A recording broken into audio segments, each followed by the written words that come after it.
selamat pagi sahabat Rumah Kebangsaan. Ketemu lagi dengan saya Erika. Kali ini saya ditemani oleh salah satu teman. Beliau adalah penggerak pendidikan. Ada Ibu Heni Supolo dari Yayasan Cahaya Guru.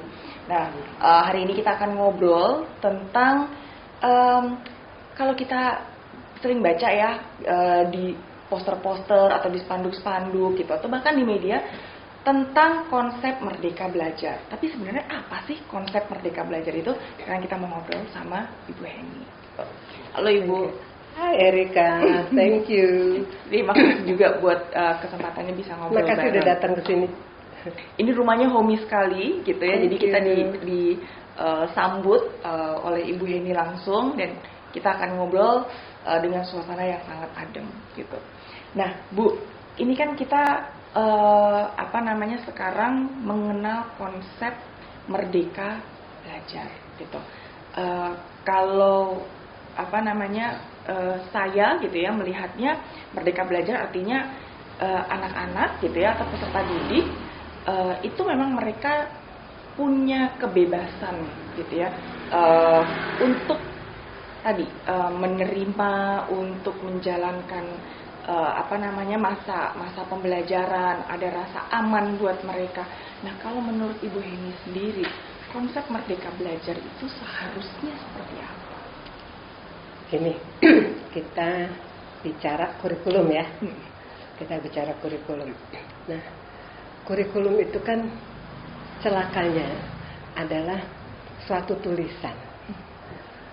Akan sangat tergantung pada bagaimana sebuah sekolah dan seorang guru memahami, mengartikan berdasarkan pengetahuan dan pengalamannya. Jadi, kalau kita bicara kurikulum, itu tidak mesti kita bicara bahwa pelaksanaannya sesuai dengan kurikulum itu. Sehingga kalau pertanyaannya adalah bagaimana pendapat saya mengenai kurikulum merdeka belajar, maka pertanyaannya selalu bagaimana guru mengartikan itu, bagaimana sekolah mengajak guru-guru memahami arti kata itu, dan bagaimana mereka juga melibatkan orang tua untuk bersama-sama melihat apa yang dibutuhkan oleh anak-anak bersama, sehingga apa yang disebutkan sebagai kemerdekaan itu sungguh-sungguh dialami oleh setiap murid. Kemerdekaan itu kan sebetulnya bisa diartikan dengan sangat luas ya, sangat luas. Dan semua merasa bahwa sudah melakukannya gitu.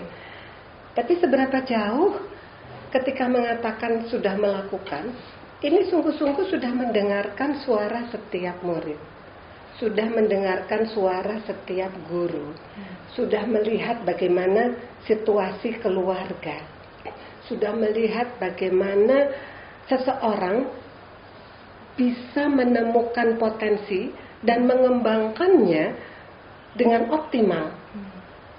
Sebetulnya itu kan yang perlu dilihat gitu. Karena selama masih ada potensi seseorang yang tidak dilihat, apalagi ditekan. Selama ada ekspresi yang dianggap tidak tepat untuk diberikan gitu. Selama ada pilihan-pilihan yang kemudian ditutup kembali. Selama ketika memilih itu diarahkan ke satu arah saja, itu sebetulnya saya nggak melihat ada kemerdekaan di situ. Sebelum setiap pengalaman itu dan setiap suara dihargai, maka saya tidak merasa ada kemerdekaan di sana. Jangan-jangan kita masih harus belajar merdeka dan belum bisa melakukan klaim merdeka belajar. Apalagi bila mana ada potensi-potensi bahwa dalam pelaksanaannya tidak inklusi sama sekali, tidak inklusif sama sekali, gitu. Kira-kira itu deh. Nah, Ibu barusan menyebutkan soal inklusivitas, gitu. Dimana ini masih kadang-kadang masih diartikan atau dilihat secara sempit gitu, baik itu oleh orang tua maupun tenaga pendidik gitu. Orang melihatnya kadang secara sempit, ini hanya inklusif untuk teman-teman misalnya dengan disabilitas, tapi yang lain bagaimana gitu. Nah, seharusnya pendidikan yang inklusif itu tuh seperti apa sih? Kalau kita mau bicara tentang inklusi, saya ingin mengajak kita semua untuk kembali ke prinsip penyelenggaraan pendidikan yang ada di Undang-Undang Sisdiknas nomor 20 tahun 2003. Itu pasal 4 ayat 2, ayat 2A. Itu isinya sangat sederhana. Pendidikan diselenggarakan secara demokratis, berkeadilan, non-diskriminatif, dengan menjunjung tinggi hak asasi manusia, nilai keagamaan, jadi bukan agama loh, nilai kultural, dan kemajemukan bangsa. Sekarang bayangkan dari setiap sisi, ini sudah sebetulnya berbicara mengenai inklusivitas kan. Semua kata dalam prinsip penyelenggaraan pendidikan itu sebetulnya adalah kata-kata kunci yang menjadi sifat dari inklusi itu sendiri.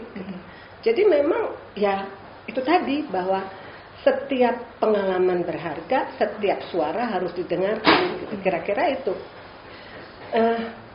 Harusnya memang prinsip penyelenggaraan pendidikan ini menjadi ruh bagi semua kebijakan yang menjadi turunannya. Dan juga sedapat mungkin kan harusnya menjadi bagian yang dinilai ketika akreditasi sekolah, ketika ada ujian untuk guru ya, untuk UKG, ujian kompetensi guru, ini harusnya menjadi bagian yang masuk di dalamnya kan. Sayangnya memang tidak gitu. Jadi ini yang saya kira sangat perlu untuk didorong, dan kita semua saya rasa sangat perlu, kita semua yang peduli pada kekuatan seluruh anak bangsa tanpa kecuali ya, itu mestinya memegang ini sebagai ruh dari setiap pikiran, lalu yang kita rasakan dan yang kita lakukan, karena tiga hal ini mestinya jadi satu dan tidak terpisahkan, dan plus yang diucapkan. Kalau pikiran, hati, yang dikerjakan semua sejalan dengan yang diucapkan, maka anak-anak kita pasti akan lebih bahagia. Pasti. Dan Ki Hajar Dewantara tuh pernah bilang begini, setiap pendidik itu sangat peduli dan sangat ingin untuk anak-anaknya selamat dan bahagia. Saya rasa bahagia ini kunci. Kalau kita apa yang kita ucapkan sejalan dengan yang kita rasakan, yang kita pikirkan dan kita lakukan, kita nggak usah lagi sibuk berstrategi, karena jelas semuanya sejalan. Dan nah, tadi Ibu menyebutkan soal pikiran, hati, kemudian bicara. Nah, tapi pada kenyataannya nih Bu, di lapangan masih banyak sekali terjadi yang namanya ada diskriminasi, ada intimidasi, karena adanya relasi kuasa, baik itu dari, terutama kebanyakan kan dari guru atau dari kepala sekolah kepada murid, dan tidak hanya murid Bu, ternyata kepada orang tuanya juga gitu. Ini yang salah tuh sebenarnya ada di mana sih ini Bu? Pertanyaanmu tuh ini deh, yang salah itu siapa? Gitu. Kalau kita mengacu pada Ki Hajar Dewantara, Ki Hajar Dewantara itu mengatakan ada 3 pusat pendidikan, yaitu alam perguruan, semua yang kita anggap sebagai guru, alam keluarga, semua yang dianggap sebagai keluarga, lalu yang ketiga adalah alam pergerakan. Jadi kalau kita mau menyederhanakannya, rumah, sekolah, masyarakat gitu ya. Nah, almarhum Profesor Tilaar itu menambahkan 2, yaitu negara dan situasi global. Negara masuk di sana. Dan kalau kita lihat sekarang, ditanya salah siapa, semua pasti punya porsi dalam kesalahan ini. Kalau kita melihat adanya pelanggaran dari prinsip tadi ya yang disebut banyak kata kunci dalam penyelenggaraan pendidikan, semua punya. Setidak-tidaknya ada pembiaran yang bersifat sistemis dari semua pihak gitu. Nah, sehingga ketika orang tua pun, kalau kasus di Sumatera Barat, orang tua yang protes misalnya atau mencoba melawan, ini juga kelihatan ada tembok-tembok yang kemudian mengelilingi orang tua itu gitu, sehingga dia merasa sendiri. Untung kemudian kita punya juga ada celah-celah di mana orang tua tersebut merasa punya teman. Tapi kan kembali lagi pada pertanyaan salah siapa kalau ini terjadi. Selain tidak paham itu, saya juga melihat dengan sangat jelas bahwa ketika kita bicara, saya merasa ini juga pemahaman keragaman ya, pemahaman kebinekaan. Ketika kita bicara mengenai keragaman, kebinekaan, ketika kita bicara kebangsaan, sebetulnya kita bukan cuma bicara soal pengetahuan. Sebetulnya bukan bicara tentang poin-poin yang ada, kebangsaan adalah keragam, enggak. Kita tidak bicara soal definisi. Kita lebih bicara soal kesadaran di sini, kesadaran berbangsa, kesadaran berbineka. Dan kalau kita bicara kesadaran, maka mau tidak mau refleksi terhadap pengalaman sangat penting. Karena juga ya ada kemungkinan lain bahwa ini bukan tidak mau, tapi tidak tahu. Seseorang yang dibesarkan sejak kecil dalam situasi yang terus disebutkan satu arah saja, bahwa semua bahwa yang ada adalah hanya agamamu, yang lainnya numpang gitu ya misalnya ya. Jadi dunia ini memang selebar daun kelor gitu.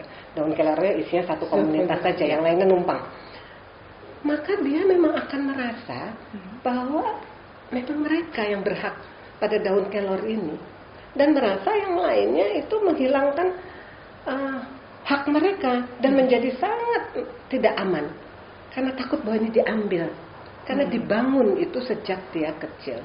Jadi di sini kembali pusat pendidikan di mana masyarakat dan keluarga dan sekolah jangan-jangan juga ikut membentuk. Di mana negara berada? Nah, itu harus kita pertanyakan. Di mana negara berada? Mestinya negara berupaya sekuat mungkin untuk memiliki tangan-tangan di sini yang memastikan bahwa keragaman kita yang menjadi bagian dasar dari tumbuhnya keindonesiaan kita itu tidak terganggu, dan tidak ada orang-orang atau kelompok-kelompok yang merasa membawa bendera kebenaran sehingga yang lainnya salah aja. Yang benar cuma mereka. Yang sebetulnya basisnya adalah rasa tidak aman, saya rasa. Banyak faktor sebetulnya, Erika. Selain beberapa pusat pendidikan yang tidak berjalan sesuai dengan visi dan impian pendiri bangsa ini, juga kemungkinan di mana seseorang dibesarkan dan hanya berada pada tempat itu. Saya pernah punya pengalaman ya, Cahaya Guru itu mengajak guru-guru untuk pergi ke beberapa rumah ibadah, cuma supaya ada interaksi gitu ya. Itu seorang guru, dan ini lalu diviralkan pada saat itu. Jadi saya tidak tahu apakah Anda sudah pernah mendengar atau tidak. Seorang guru tuh ada 3 orang guru yang pada saat itu ragu-ragu. Lalu kami sama-sama, saya menemani 3 guru, yang lainnya sudah masuk dari Istiqlal pindah ke katedral. Di Istiqlal tuh guru-guru yang non muslim tuh sampai berkaca-kaca, nggak terpikir bahwa boleh ke Istiqlal. Mereka pikir Istiqlal tuh begitu tertutup, eksklusif hanya untuk muslim. Jadi mereka boleh ada di situ, melihat itu aja udah seneng sekali ya. Jadi waktu ke Istiqlal saya melihat mata-mata yang begitu terharu dari guru-guru non muslim.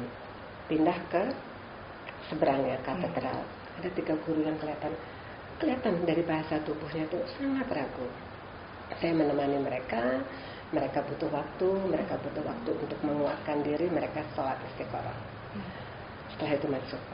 masuk itu yang satu tuh wah udah langsung mukanya tuh berbinar-binar foto-foto di depan patung Bunda Maria, pokoknya sangat ini sebelum masuk itu ada gua Maria kan di depan katedral tuh, di luarnya juga foto-foto di situ. Yang satu juga pokoknya sangat mendengarkan pemandu, dengan yang satu diam terus, saya lihat dia diam. Waktu keluar dia mendekati saya. Kalimat dia itu membuat saya sangat terharu, dan sampai saat ini saya berterima kasih pada pengakuannya, karena yang dia katakan adalah ini, saya baru tahu loh Bu, bahwa orang Katolik itu ramah. Umurnya 32 tahun saat itu sekitar 7-8 tahun yang lalu. 7-8 tahun. Dia tinggal di Depok, lahir bersekolah terus di sekitar situ, dengan komunitas yang hampir sama, dan sampai menjadi guru belum pernah memiliki teman Katolik.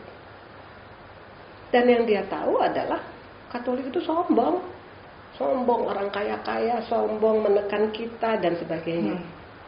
Nah, di sini kita juga perlu kemudian melihat kembali Rumah Kebangsaan bisa mengambil porsi itu, yaitu menciptakan ruang-ruang perjumpaan. Ciptakan ruang-ruang perjumpaan, dengarkan pertanyaan seseorang, lalu hadirkan jawaban yang lain, dengarkan pertanyaan yang pihak lain, hadirkan jawaban. Ruang perjumpaan ini perlu sekali kita ciptakan dengan porsi masing-masing. Kalau semua dari kita itu mengambil porsi di sana, berperan menciptakan ruang perjumpaan, maka saya kira pertanyaanmu, salah siapa ya itu ya? Setidaknya kita sudah bisa bilang, pokoknya bukan salah gue. Karena kita mendukung untuk adanya itu tadi.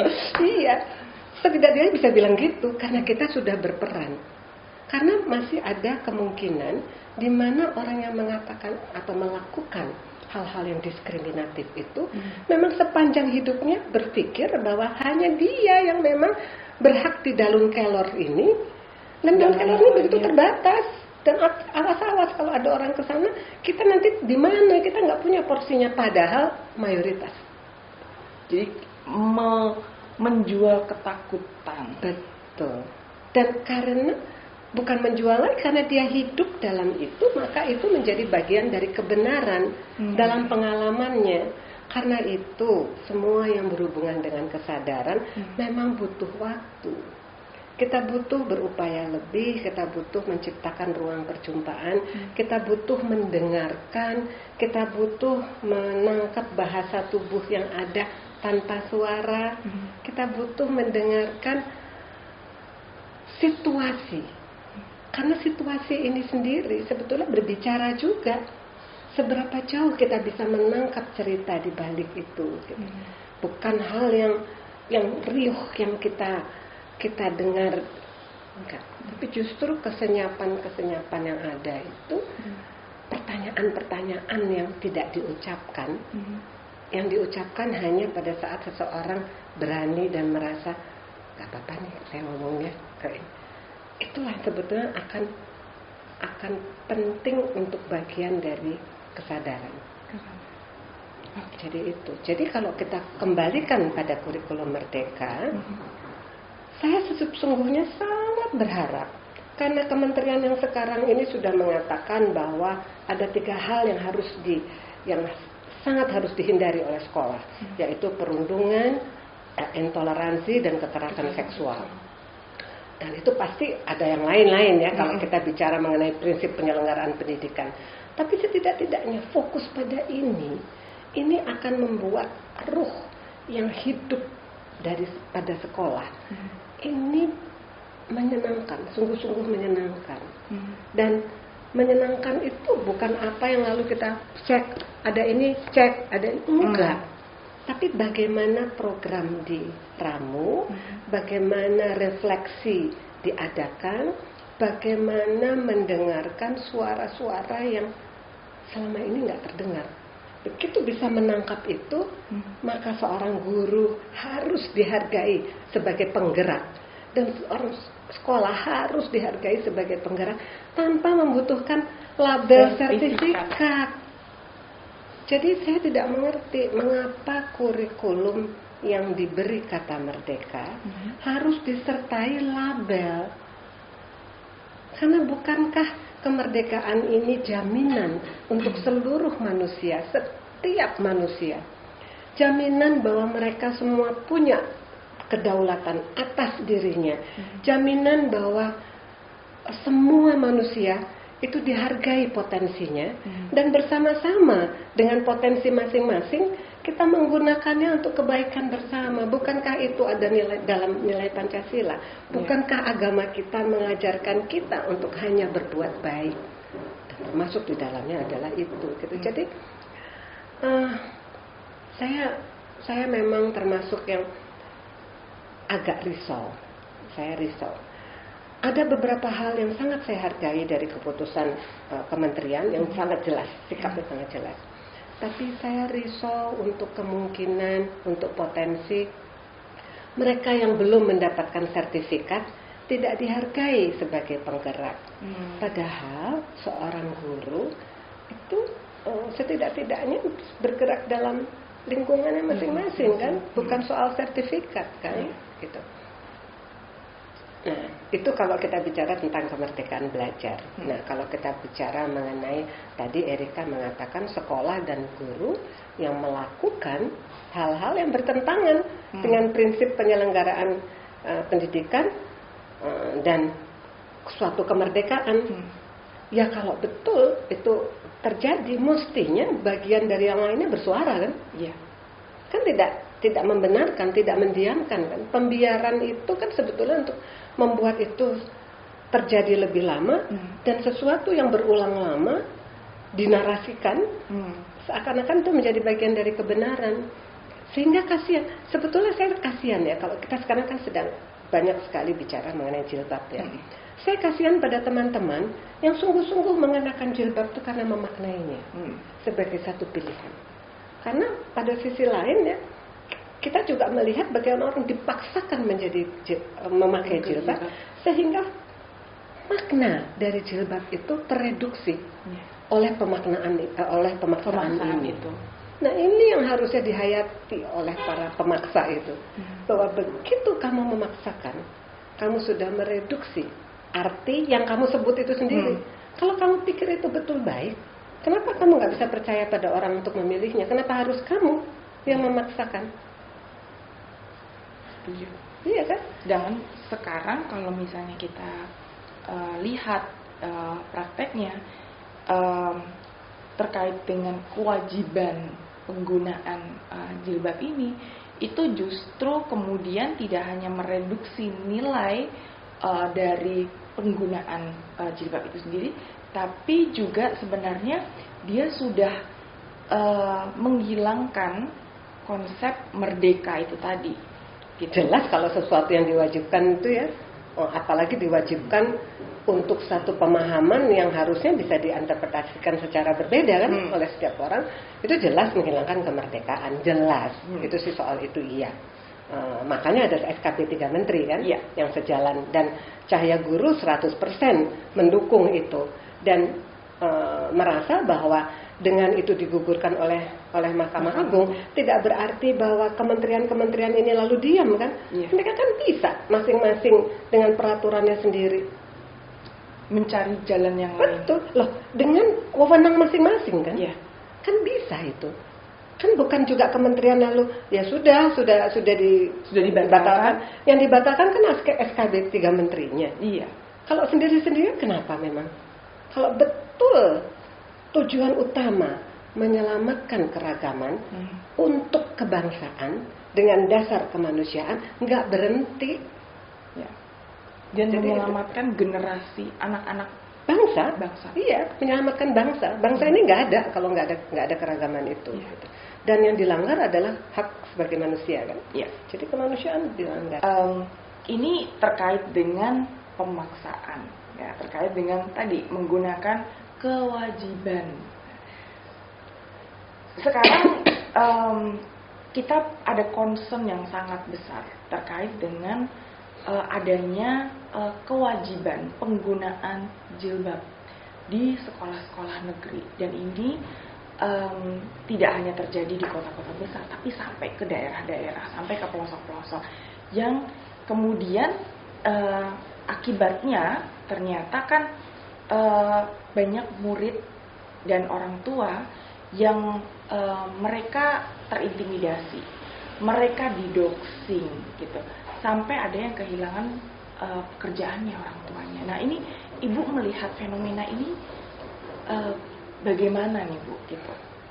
Satu, dari penelitian Tempo tahun 2011, saya mendapatkan perda dengan yang mengatur soal seragam atau baju muslim, bukan hanya di murid tapi juga perempuan-perempuan dari pegawai negeri, itu dari tahun 2001. Jadi bayangkan, ini 22 tahun ya, cukup panjang. Bayangkan kalau guru-gurunya ini berusia sekitar 30. Berarti dari mereka SD itu memang sudah hidup dalam ini. Gitu. Jadi mungkin termasuk yang merasa itu adalah kebenaran. Mungkin. Yang lupa ditekankan oleh pemerintah pusat maupun pemerintah daerah selalu adalah sekolah negeri umum ini merupakan sekolah yang harusnya menjadi penyemai keragaman utama. Karena di sini harusnya semua pembayar pajak itu dengan nyaman ada di situ. Bersekolah di situ. Namanya pun sekolah negeri atau sekolah negara. Namanya pun terbuka untuk semua terbuka untuk seluruh pembayar pajak kan. Gitu. Dan mengapa saya katakan sebagai memiliki potensi untuk penyemai keragaman yang utama? Justru karena tidak seperti sekolah swasta yang sudah mempunyai segmen-segmen. Ini semua keragaman bisa berkumpul di sekolah negeri. Dan bayangkan indahnya bila mana sekolah negeri menggunakan keragaman itu untuk sumber belajar. Indah sekali. Saya benci sekali untuk mengulang zaman saya dulu karena kelihatan sekali saya tua ya. Tapi dulu memang begitu. Dan kami ini bersekolah bersama-sama dengan teman-teman yang macam-macam gitu. Dan kadang-kadang kita bisa masuk untuk agama-agama lain untuk mendengarkan. Gitu. Mendengarkan itu bagian dari ruang perjumpaan. Sehingga kita bisa menghargai kepercayaan yang lain itu indah ya. Gitu. Perbedaan itu indah. Dan kepercayaan yang lain-lain itu ternyata indah juga. Gitu. Bukan cuma kita. Gitu. Indah gitu. Dan kalau kita takut keimanan kita terganggu, ketika kita mengetahui yang lain, yang salah itu kan keimanan kita itu sendiri. Tapi saya percaya, makin sering kita ini memiliki ruang perjumpaan dan saling belajar, makin kita menghargai keimanan kita. Justru nggak gampang-gampang untuk tergoyahkan. Dan itu kami mengalami di sebuah sekolah gitu Islam ya, itu memilih untuk bekerja sama dengan sekolah lain di negara lain, justru dari yang agama yang berbeda, supaya anak-anaknya ini terekspos dan ketika harus puasa, waktu itu bulan puasa, bisa menjelaskan pada yang lainnya. Jadi ada diskusi, ada dialog di antara anak-anak gitu ya. Sehingga ada kesalingan di sana. Dalam agama-agama itu kan ada golden rules ya. Kaidah emas ini yang menyatakan bahwa lakukan apa yang kamu ingin orang lakukan padamu. Suatu kesempatan ruang-ruang perjumpaan ini membuat kita juga merasa bahwa kita akan baik-baik saja. Kita justru akan saling kuat dan kita akan baik-baik saja. Nah, kembali ke sekolah negeri. Bisa bayangkan nggak kalau di situ seluruh keragaman terjadi? Maka sekolah-sekolah swasta ini akan juga datang ke sekolah negeri untuk belajar dari sekolah negeri yang begitu beruntung memiliki keragaman itu. Jadi sekolah negeri akan mempunyai tempat yang menjadi tempat belajar yang sungguh-sungguh bisa diandalkan untuk keragaman, kebangsaan dan kemanusiaan karena situasi yang mereka miliki dan proses pembelajaran yang terjadi di sana. Jadi gitu ya. Secara natural, betul, yang namanya toleransi itu akan terbentuk pada saat ruang-ruang perjumpaan itu tercipta setiap saat dalam situasi yang nyaman dan kita bekerja sama. Pasti semua akan saling menghargai. Prinsip dari toleransi kan itu, ada saling penghargaan dan bisa bekerja sama. Karena toleransi itu nggak pasif.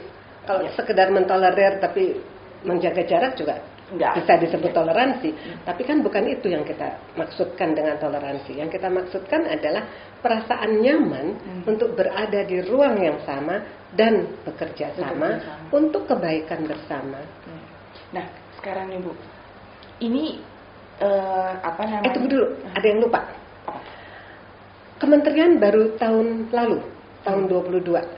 Saya lupa bulannya, tapi saya masih ingat nomornya. Peraturan Mendikbudristek nomor 50 mengenai seragam. Yang memberikan bahwa ada 5, ya, tapi gambarnya lebih jelas. Lalu juga di situ disebutkan, kalau saya nggak salah pasal 6, saya lupa, tapi nanti harus dicek ya. Disebutkan bahwa pilihan seragam itu diserahkan pada setiap peserta didik dan orang tua. Tapi itu baru ya tahun 22 dan baru kementerian ini yang mengeluarkan itu dengan jelas. Jadi untuk itu sangat mengapresiasi. Dan itu perlu disebarluaskan. Tapi seberapa jauh Dinas Pendidikan pemerintah daerah juga ikut menyebarluaskan itu dan menjaga agar itu terjadi. Karena sebetulnya itulah awal dari pengkotak-kotakan kan. Ketika seseorang ditampilkan secara khusus untuk memperlihatkan bahwa saya adalah gitu. Sedangkan yang lain itu kan garisnya itu seakan-akan diciptakan. Sementara di sini pun terjadi keragaman kan. Tidak semua muslim itu menginterpretasikan ayat sama. Gitu. Dan kita tahu ulama-ulama kita memang belum bersepakat mengenai apa yang disebut sebagai aurat. Jadi saya tidak ingin ke sana karena ilmu agama saya sangat rendah. Tapi setidak-tidaknya sudah ada satu peraturan menteri yang bisa dijadikan pegangan. Tapi kembali lagi, kalau bicara tentang keragaman kan ini soal kesadaran. Dan kalau Dinas Pendidikan Pemda itu tidak merasa ini penting, ya tidak akan. Sedangkan sekolah-sekolah itu kan di bawah itu. Otonomi ini kan sekarang di bawah itu. Jadi memang kompleks. Jadi kembali lagi, kalau kamu tanya siapa yang salah, ya pusat-pusat pendidikan ini ditambah dengan negara. Dalam hal ini pemerintah daerah juga sangat penting. Lalu dalam yang lebih kecil lagi, dan seberapa jauh itu semua saling merangkai gitu. Menguatkan tindak diskriminatif atau justru menyemai keragaman. Nah, saya agak tergelitik sebenarnya Bu ketika membaca survei Kompas beberapa waktu yang lalu terkait dengan rapor pendidikan. Nah, itu ada 3 tuh sebenarnya yang di-highlight. Kemampuan numeriknya, kemampuan literasinya, dan yang terakhir adalah ini soal indeks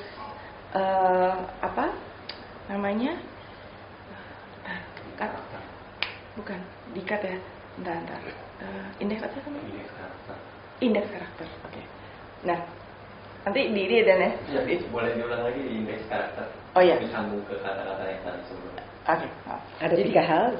Jadi agak menggelitik nih buat saya ketika membaca berita di Kompas yang mengangkat soal rapor pendidikan di Indonesia. Itu dilihat dari 3.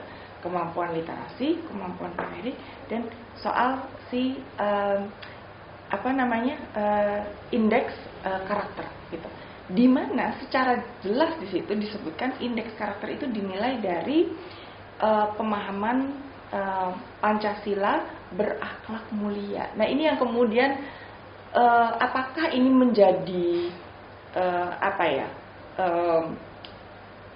yang kemudian ditarik ke pemaksaan penggunaan jilbab itu di sekolah? Oke. Gini. Saya sebetulnya secara detail pada saat itu pernah memang mempertanyakan, kok bisa nilai kecerdasan spiritual tinggi, tetapi dalam keragaman dan kekerasan seksual rendah? Kok bisa ya? Kok bisa? Apa yang dimaksud dengan kecerdasan spiritual lalu? Ini sama seperti karakter tadi ya. Ini memperlihatkan bahwa sebetulnya pada saat dan ini terjadi di asesmen nasional. Dan saya melihat bahwa ada yang salah di sini. Kok bisa sekolah-sekolah kecerdasan spiritualnya dianggap tinggi dan semua ini, tapi dalam keragamannya rendah, dalam kekerasan seksual rendah.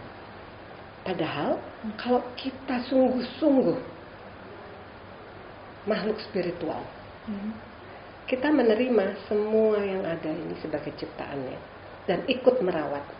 Artinya kita juga ikut setidak-tidaknya menghindari kekerasan, dan kalau ada kekerasan kita melakukan sesuatu untuk itu kan. Kemanusiaan kan mesti dipegang mestinya. Itu kan bukan dua hal yang berbeda. Jadi ada yang salah di sini. Dan saya sebetulnya menanyakan pada kementerian pada saat itu, apa sih yang dianggap oleh kementerian sebagai kecerdasan seksual? Kecerdasan spiritual. Saya duga kecerdasan spiritual itu saya duga ya, ini asumsi yang bisa salah. Tapi kalau pemahaman saya, kalau seseorang itu kecerdasan spiritualnya tinggi, maka tentu dia akan menerima keragaman ini, dan tentu dia akan bereaksi ketika ada kekerasan, apapun kekerasan itu. Gitu. Jadi nggak mungkin ini berbeda. Saya menduga yang dimaksud dalam kecerdasan spiritual adalah hanya hal-hal yang menjadi ritual dan hal-hal yang tampak luar. Karena itu yang gampang dilihat, tampak luar. Jadi melakukan ibadah sesuai dengan waktunya, mengenakan busana sesuai dengan kepercayaannya. Padahal mengenakan busana sesuai kepercayaan itu pun masih perlu dipertanyakan kan. Kayak apa sih busana yang sesuai dengan kita? Lawang koko itu adalah bagian dari Cina dulu kan. Jadi ada hal-hal yang apa sih gitu. Dan apakah budaya dalam Arab itu sudah berarti Islam. Gitu. Jadi dan kalau sesuai dengan apa yang kepercayaannya, ya boleh dong beragam. Apa yang kita yakini bisa beragam kan dalam menerjemahkan ini. Dan siapa kita ini untuk mencoba merasa lebih tinggi dari ulama-ulama yang begitu kita tahu bahwa mereka mempelajari dengan begitu luas dan dalam. Pak Quraish Shihab, Gus Dur, Nurholis Majid dari yang kita, dan begitu nenek-nenek kita dulu gitu. Masa sih mereka itu semua melanggar gitu? Masa sih kita ini lebih pintar, lebih mendalami dari mereka gitu? Jadi memang kembali lagi bahwa ada pembiaran dari upaya atau untuk menyempitkan ini, dan ini harus dibuka kembali. Saya rasa harusnya ketika asesmen nasional hasilnya jomplang, itu bahasa Jawa yang jomplang itu apa ya? Tidak seimbang ya, tidak seimbang dan sangat tidak seimbang, harusnya dicari penyebabnya. Bukan lalu ya sudah gitu, enggak kan? Dicari penyebabnya, kemudian dicari solusinya. Betul. Tapi kan harus nomor satu, kalau kita punya isu kita harus mengakui dulu kan. Tanpa mengakui kita nggak akan melakukan sesuatu. Sesudah mengakui, ya tentu kita lalu mencari strategi-strategi untuk mencoba untuk mengatasi dengan baik, dengan efektif, dan mengevaluasinya, melakukan refleksi, panjang urusannya. Belum sosialisasi, itu termasuk dalam strategi. Sosialisasi ke siapa, bagaimana caranya, itu kan sesuatu yang juga bisa dilakukan oleh rumah kebangsaan sebetulnya. Jadi saya senang bahwa Erika mengangkat soal sekolah negeri itu bagaimana.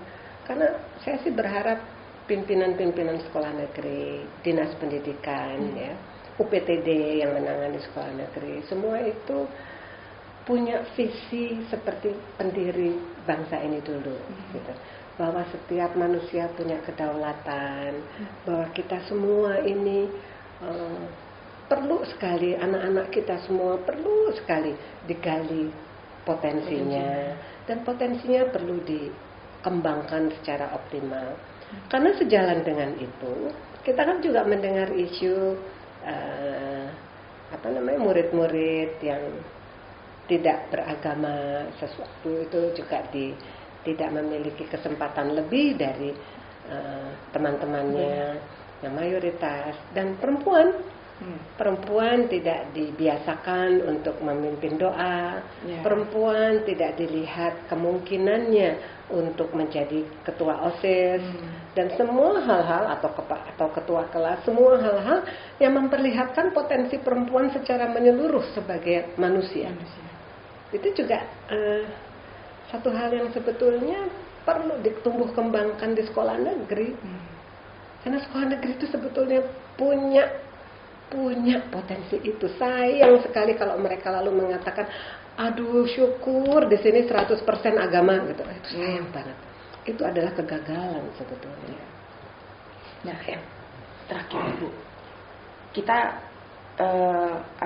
bicara nih soal kurikulum, kita bicara soal peraturan perundangan, terutama di dalam dunia pendidikan yang ternyata masih banyak sekali lubang-lubangnya, masih banyak menimbulkan, justru bukan membuat ini kita menjadi hidup berdampingan yang rukun gitu ya, menciptakan apa yang menjadi ancaman terutama untuk kehidupan berbangsa kita ke depan nantinya nih Bu. Kalau ini terus-terusan dan tidak dicari solusinya.